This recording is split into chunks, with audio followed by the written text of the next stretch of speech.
નમસ્કાર વિદ્યાર્થી મિત્રો, વર્લ્ડ ઇનબોક્સના ડિજિટલ પ્લેટફોર્મ પર હું કૃતાર્થ વાઘેલા આપ સૌને આવકારું છું।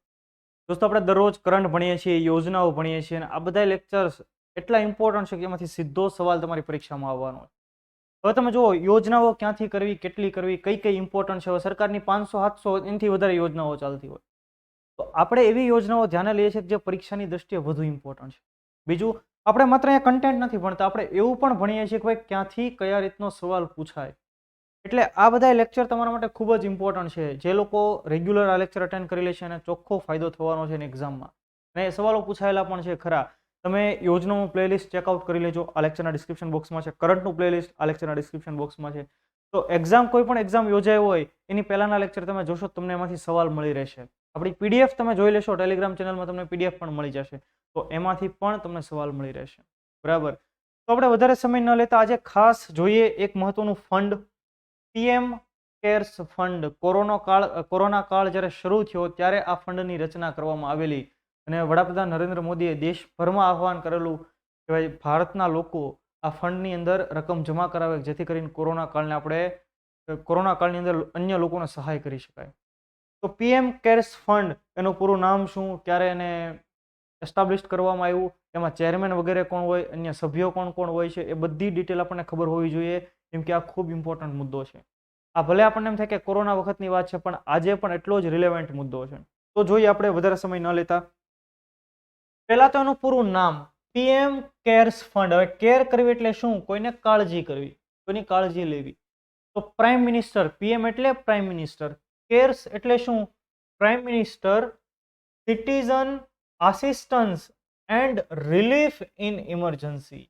પ્રાઇમ મિનિસ્ટર સિટીઝન આસિસ્ટન્સ એટલે કે સિટીઝન્સ એટલે નાગરિકોને સહાય કરવી, એન્ડ રિલીફ ઇન ઇમરજન્સી, કટોકટીના સમયની અંદર એમને રિલીફ કાંઈ આપવું, એટલે કે પીએમ કેર્સ ફંડ। તો આ ફંડનું પૂરું નામ ખાસ આપણે યાદ રાખવું જોઈએ, એમાંથી સવાલ પરીક્ષામાં પૂછવાની સંભાવના છે।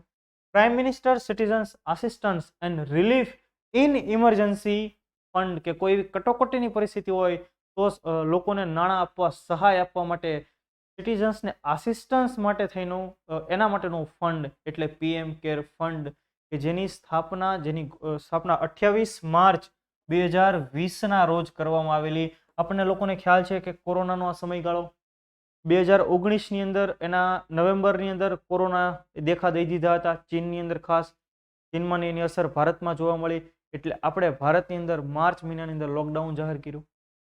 એક દિવસનું કંઈક લોકડાઉન, કંઈક 22 માર્ચ આજુબાજુ હતું, પછી ધીરે ધીરે બધું શાંત, ધીરે ધીરે પૂર્ણ લોકડાઉન તરફ આપણે વળ્યા। 28 માર્ચ 2020, તો આખું ઇવેલ્યુશન હવે તમે યાદ રહી જાય, તમને સાલે યાદ રહી જશે। 28 માર્ચ 2020ના રોજ એની રચના અથવા તો એની સ્થાપના કરવામાં આવેલી, એક પબ્લિક ચેરિટેબલ ટ્રસ્ટ તરીકે। કેવા ટ્રસ્ટ તરીકે? Public charitable trust. કેમ? તો કે નરેન્દ્ર મોદીએ ભારતભરના લોકોને કીધું હતું કે તમે એમાં તમારી યથાશક્તિ મુજબ દાન કરો। આ અંતર્ગત માઇક્રો ડોનેશન પણ થઈ શકે। માઇક્રો ડોનેશન એટલે શું? કોઈને 50-100 રૂપિયાનું, 500-1000 રૂપિયાનું ખૂબ નાના પાયે ડોનેશન કરવું હોય તો પણ થઈ શકે, અને એ બધું ફંડ પીએમ કેર્સ ફંડમાં જમા થાય, અને એમાંથી દેશના અતિ ગરીબ લોકોને કંઈક અલગ અલગ યોજનાઓ થકી એ સહાય મળવા પાત્ર થાય। તો આનો ઉદ્દેશ્ય શું હતો? કટોકટીની સ્થિતિમાં લોકોને આર્થિક સહાય આપવો, એ માટે ખાસ આ પીએમ કેર ફંડની રચના કરવામાં આવેલી, એક પબ્લિક ચેરિટેબલ ટ્રસ્ટ તરીકેની નોંધણી થઈ છે। ત્યાર પછી વિવાદ પણ થયા, એની આરટીઆઈ કરવામાં આવી હતી, માહિતી માંગી હતી કે કેટલું ફંડ આવ્યું, ક્યાં વપરાણું, તો કે ભાઈ એ તો પબ્લિક ચેરિટેબલ ટ્રસ્ટ છે, એની માહિતી આરટીઆઈ અંતર્ગત ન આવે, ને એવા બધા વિવાદો પણ થયેલા। આપણે વિવાદમાં નથી પડતા। પીએમ કેર્સ ફંડ પૂરું નામ યાદ રાખીએ। બીજું, સવાલ ક્યાંથી નીકળે? સવાલ નીકળવાની સંભાવના છે અહીંયાથી, કે આ એનું આખું સ્ટ્રક્ચર છે। સ્ટ્રક્ચર એટલે કે એમાં કોણ ચેરમેન હોય, અન્ય કયા કયા સભ્યો હોય, એટલે કે કયા કયા ટ્રસ્ટીઓ હોય, ત્યાંથી સવાલ નીકળે। તો યાદ રાખો, પહેલો મુદ્દો ખૂબ જ ઇમ્પોર્ટન્ટ, કે પીએમ કેર ફંડના ચેરમેન તરીકે કોણ હોય? તો કે હોદ્દાની રૂએ વડાપ્રધાન પોતે, ખુદ ગબ્બર પોતે રહેતા હોય છે। યાદ રાખજો તમે, ચેરમેન તરીકે હોદ્દાની રૂએ વડાપ્રધાન પોતે। હોદ્દાની રૂએ ટ્રસ્ટીઓ કોણ કોણ? તો કે નાણામંત્રી નિર્મલા સીતારમણજી છે અત્યારે, પછી ગૃહમંત્રી એટલે કે કેન્દ્રીય ગૃહમંત્રી, હોમ મિનિસ્ટર જેને આપણે કહીએ, શ્રીમાન અમિત શાહજી, અને ત્યાર પછી રક્ષા મંત્રી, ડિફેન્સ મિનિસ્ટર રાજનાથ સિંહજી।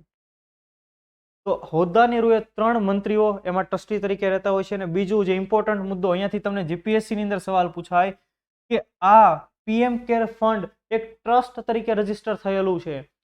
તો એ ટ્રસ્ટ એનું જે બોર્ડ હોય એ બોર્ડમાં 3 ટ્રસ્ટી 3 સભ્યોની નિયુક્ત કરવાની સત્તા પણ કોની પાસે રહેલી છે? વડાપ્રધાન પાસે રહેલી છે. કેમ? તો કે આ જે ટ્રસ્ટ છે પીએમ કેર ફંડ એના હોદ્દાની રૂએ ચેરમેન વડાપ્રધાન છે એટલા માટે. તો 3 સભ્યોને વડાપ્રધાન નિયુક્ત પણ કરી શકે. કયા કયા ફિલ્ડમાંથી? તો કે જો રિસર્ચમાંથી, સાયન્સના ફિલ્ડમાંથી, હેલ્થમાંથી, પછી કોઈ સોશિયલ વર્ક કર્યો તો એ ફિલ્ડમાંથી, પબ્લિક એડમિનિસ્ટ્રેશન, લો અને ફિલાન્થ્રોફિસ એટલે કોઈ પરોપકારી કામો કરેલા હોય કે જેને જે તે પોતાના ફિલ્ડનો ખૂબ બહોળો અનુભવ હોય તો એવા લોકોને વડાપ્રધાન પોતે બોર્ડ ઓફ ટ્રસ્ટીની અંદર નિયુક્ત કરી શકે 3 લોકોને. જો અહીંયાથી જીપીએસસીમાં સવાલ પૂછાવાની સંભાવના છે વધારે છે. બરાબર. આ સિવાય પીએમ કેર ફંડમાં મોકલેલું દાન ઇન્કમ ટેક્સ એક્ટ 1961ની કલમ 80G અંતર્ગત ટેક્સ ફ્રી રહેશે. જેટલા પણ લોકો પીએમ કેર ફંડની અંદર પોતાનું ડોનેશન આપે એ રકમ ટેક્સ ફ્રી રહેશે. ઇન્કમ ટેક્સ એક્ટ 1961ની કલમ કઈ? 80G અંતર્ગત. બીજું કે કોઈ મોટું ઓર્ગેનાઇઝેશન છે, કોઈ કંપની છે, એ પોતે દાન કરે છે. કોઈ મોટી ઓર્ગેનાઇઝેશન જેમ કે ઇન્ફોસિસ તમે ગણી લો, ટીસીએસ ગણી લો, બીજી કોઈ કંપનીઓ ગણી લો, પ્રાઇવેટ સેક્ટરની, રિલાયન્સ ગણી લો, ટાટા તમે ગણી લો. તો એ લોકો દ્વારા જે દાન કરવામાં આવે એને CSR તરીકે ગણવામાં આવશે. તમને તરત થાય કે નવું હું લાવ્યા ભાઈ CSR? તો મેં CSR નો મતલબ તમને ઘણા બધા લેક્ચરમાં સમજાવેલો છે. CSR એટલે થાય corporate social responsibility. Corporate social responsibility. મોટી મોટી કંપનીઓ જે હોય કે જેનો 1000 કરોડ આજુબાજુ રેવન્યુ રહેતું હોય, જેનો ચોખ્ખો નફો 5 કરોડથી વધારે રહેતો હોય, 500 કરોડનું કંઈક ટર્નઓવર વગેરે રહેતું હોય. બરાબર. ઇન શોર્ટ મોટી કંપનીઓ જે છે એ પોતાની રકમનો કેટલોક ભાગ અંદાજિત 2% જેવો રકમ સામાજિક કાર્યો પાછળ વાપરે કે ભાઈ અમે કોર્પોરેટ ફિલ્ડના માણસો છીએ તો અમારી કેટલીક સામાજિક રિસ્પોન્સિબિલિટી છે કે અમને જે કંઈ ધારો કે 100 રૂપિયા નફો થાય છે તો અમે 2 રૂપિયા નફો સ્વાસ્થ્ય પાછળ વાપરશું, 2 રૂપિયા બાળકોના શિક્ષણ પાછળ વાપરશું, 2 રૂપિયા એટલે કે 2%. 2 રૂપિયા હું કેમ બોલું છું? 2%. 100 રૂપિયામાંથી 2 રૂપિયા એટલે કે 2% રકમ. વૃક્ષારોપણ કરાવશું જેથી કરીને એન્વાયરમેન્ટને ફાયદો થાય. તો એ બધાને કહેવાય કોર્પોરેટ સોશિયલ રિસ્પોન્સિબિલિટી. એમ કોઈ ઓર્ગેનાઇઝેશન, કોઈ કંપની પીએમ કેર અંતર્ગત ડોનેશન કરે, પીએમ કેર ફંડમાં ડોનેશન કરે તો એને પણ કંપનીઝ એક્ટ 2013 મુજબ કોર્પોરેટ સોશિયલ રિસ્પોન્સિબિલિટી તરીકે ગણવામાં આવશે. એટલે પોતે કહે છે કે હા અમે CSR પાછળ એટલા ખર્ચો કર્યો હતો. તો આ છે ખૂબ મહત્વનું ફંડ પીએમ કેર ફંડ. યાદ રાખો ત્યારે એને લોન્ચ કરવામાં આવ્યું 28 માર્ચ 2020ની અંદર. એની રચના કરવામાં આવી. કોણ એના ચેરમેન, કોણ સભ્યો, બોર્ડ ઓફ ટ્રસ્ટીની કઈ રીતે નિયુક્તિ થતી, એમાં 3 સભ્યો વડાપ્રધાન દ્વારા. તો બધા એવા વિધાનો છે કે જ્યાંથી એક વિધાનમાંથી આપણને સવાલ પૂછવાની સંભાવના છે. હું આશા રાખું કે તમને આખો મુદ્દો સમજાઈ ગયો હશે. તો યોજનાઓ, કરંટ અફેર્સ આ બધા ખૂબ ઇમ્પોર્ટન્ટ મુદ્દાઓ છે અને એનું પ્લેલિસ્ટ તમને આ લેક્ચરના ડિસ્ક્રિપ્શન બોક્સમાં મળી જશે. જો તમે એવું ઈચ્છો કે ભાઈ તમારા સુધી દરેક ડિટેલ સૌથી પહેલાં પહોંચે તો આ ચેનલને લાઇક કરો, આ ચેનલને તમે સબસ્ક્રાઇબ કરો, વિડીયોને લાઇક કરો અને એવું કાંઈ નહીં બીજા મિત્રો સુધી શેર પણ કરી દો જેથી કરીને એમને પણ આનો લાભ થાય. તો ફરી પાછા આપણે નેક્સ્ટ લેક્ચરમાં ભેગા થશું. ત્યાં સુધી જય હિન્દ, જય ભારત.